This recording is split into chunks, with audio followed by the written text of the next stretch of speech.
November. No matter the outcome, we will elect our 47th chief executive. But first, we're going to take a look back at how the presidents became president. This is your countdown to 47. Now to young Hickory, James K. Polk. Prior to becoming the 11th president, Polk began his career in politics in the Tennessee legislature. In 1825, Polk entered the U.S. House of Representatives as a Democrat, where he became a vocal supporter of President Andrew Jackson. 10 years on, Polk was elected to become the Speaker of the House. He held that post until he left Congress in 1839, when he was elected to be Tennessee's governor. In 1844, Polk was the leading candidate for vice president on the Democratic ticket, with former President Martin Van Buren expected to win the nomination. However, Van Buren's public opposition to Texas's annexation provided Polk with an opportunity.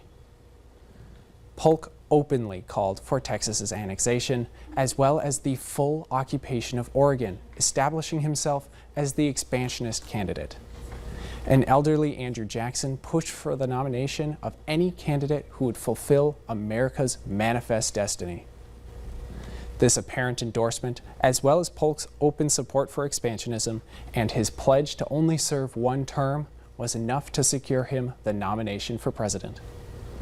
Polk, now dubbed as Young Hickory by the press, appealed to the South with his push for Texas's annexation, and to the North with the idea of acquiring Oregon. His opponents, the Whigs, would mock young Hickory's apparent obscurity with the phrase, "Who is James K. Polk?" Well, they'd soon have their answer, as he went on to defeat Henry Clay in the election and become the 11th president of the United States.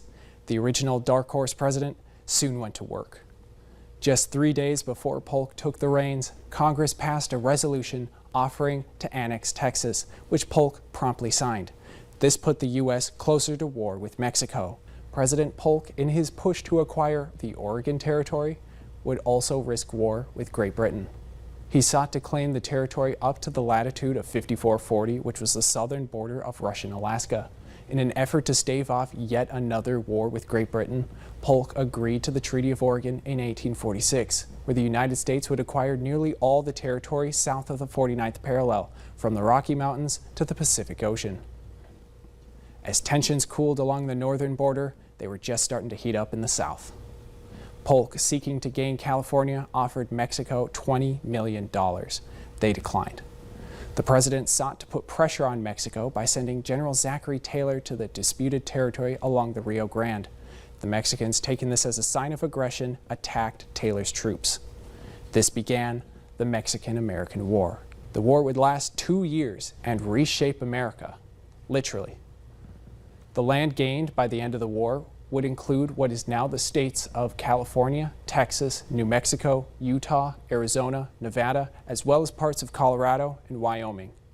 At war's end, the question of whether the newly acquired land would allow for the expansion of slavery only added to the already growing tensions between free and slave states.